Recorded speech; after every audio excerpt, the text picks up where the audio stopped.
नमस्कार, कसे आहात सगळे? मजेत ना? चला जास्त वेळ न घालवता आपण आजच्या रेसिपीला सुरुवात करूया. आता इथे काळं झालेलं केळं आहे, म्हणजे जास्त पिकलेलं आहे. बाकीची खाऊन झाली, हे केळं जास्त पिकलं गेलं आहे, तर मी पिकलेली केळी फेकून देत नाही, काहीतरी त्याचं बनवते. तर आज आपण ह्याचीच रेसिपी बनवतो आहे. आता साल काढून हे केळं मी घेते. त्यानंतर इथे मी 1 वाटी गव्हाचं पीठ घेतलं आहे. त्याला आपण टाकणार आहे 2 चमचे मैदा. 2 चमचे मैदा टाकायचं, नाही तर तांदळाचं पीठ पण टाकू शकता. आणि 2 चमचे बारीक बारीक रवा आहे, 2 चमचे. त्यानंतर याच्यामध्ये टाकायचं आहे वेलची थोडीशी कुटून घेतली आणि अगदी थोडंसं मीठ, याने आपली चव वाढते. गोडामध्ये थोडंसं मीठ टाकलं का. आता 1 वाटी पीठ घेतलं आहे गव्हाचं, त्याच्यासाठी इथे मी पाऊण वाटी गूळ घेतलं होतं, अर्धी वाटी गूळ घेतलं होतं आणि 2 चमचे साखर घेतली आणि ते चांगलं उकळवून घेतलं आहे. पाक केलेला नाही आहे, फक्त उकळवून घेतलं आहे 3-4 उकळी काढून. आता हे थंड झालं आहे पूर्ण. आता ह्याच्यामध्ये आपल्याला ते पीठ भिजवायचं आहे. आता हे केळं छान अगदी ह्याच्यामध्ये मिक्स करून घेऊया आणि नंतर आपल्याला पीठ भिजवायचं आहे. आधी केळं कुस्करून त्याच्यामध्ये मिळून आलं पाहिजे पिठाबरोबर.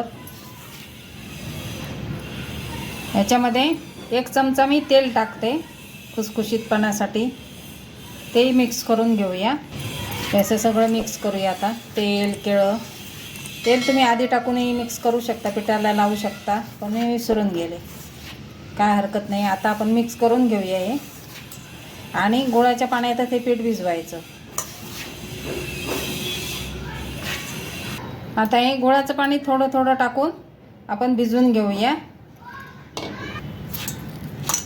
लागेल तसं टाकायचं आहे.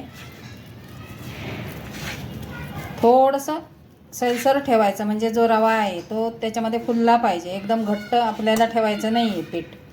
5-10 मिनटासाठी झाकून ठेवायचं. अजून थोडं लागणार आहे, थोडंसं घट्ट आहे, अजून थोडं टाकून देऊया. मी केलेलं सगळं संपलेलं आहे, अगदी थोडंसं 1 चमचाभर राहिलं आहे बघा. हे ह्याच्यात घालून मिक्स करते आणि थोडं अजून पीठ घट्ट वाटतं, अजून थोडंसं मी त्याच्यातलं वापरू शकते. आधी मळून घेते आणि मग बघते, कारण हे आपल्याला थोडं फुलायला ठेवायचं आहे. रवा आपला थोडा फुलला पाहिजे. अगदी थोडंसं लागणार आहे. आता हे मळून मी झाकून ठेवते 5 मिनटासाठी, 5-10 मिनटासाठी. हे बघा, असं थोडंसं आपल्याला सैलसर ठेवायचं आहे, म्हणजे रवा आहे तो छान फुलेल. म्हणून गुळाचं पाणी करताना जास्त पाणी नाही टाकायचं आहे, नाही तर आपलं गोडवा आहे तो कमी उतरणार. ह्याच्यामध्ये गूळ टाकायचा आणि अगदी ते बेतानेच पाणी टाकायचं. ह्याला आता 10 मिनटं झालीत बघा, पण ते चिकट आहे. गूळ टाकलं आहे, केळं टाकलं आहे, त्यामुळे थोडंसं तेलाचा हात लावून त्याला मी मळून घेते. इथे मी गोळे करून घेतले. तुम्ही हे गोळे आहेत ते तुमच्या आवडीनुसार लहान मोठे करू शकता. आपण हे 2 पद्धतीने करूया. इथं मी 2 मोठे गोळे घेतलेत. तुम्ही हे तेल लावूनही लाटू शकता, पण मी ही मैद्यावर लाटणार आहे. आता ही लाटून झाली, जास्त जाड नाही पातळ नाही अशी घेतली. आता मी ही छोट्या वाटीने असं त्याला कट करणार आहे. काय मुलांना खूप आवडतं ना, वेगळ्या आकारात दिलं, वेगळ्या रंगात दिलं तर मुलं पण आवडीने खातात. तुम्ही मोठ्याही करू शकता, छोट्याही करू शकता. तुमच्याकडे जे हे असेल, अशी वाटी असेल किंवा काही कटर असेल तर त्याने तुम्ही कट करू शकता. तर हे मी आता काढून, हे मस्त अशा वाटी वापरल्यामुळे एकाच आकारात छान अशा पुऱ्या आल्या. असे मी 2 ताटं भरून करून घेतलेत. काही मी मोठ्या पण केल्यात, थोड्याशा अगदी. आता हे मीडियम गॅसवरच आपल्याला तळायचे आहेत, कारण त्याच्यामध्ये गूळ आहे, त्यामुळे त्या लगेच जळतील. त्या फुगल्या नाही फुगल्या तरी चालतील, पण त्यांची चव खूप छान येते. फुगल्याच पाहिजे असं काही नाही, चव खूप मस्त असते. आणि तुम्ही 3-4 दिवस अगदी करून ठेवून खाऊ शकता. पण त्या फुगतायत बघा सगळ्या मस्त अगदी.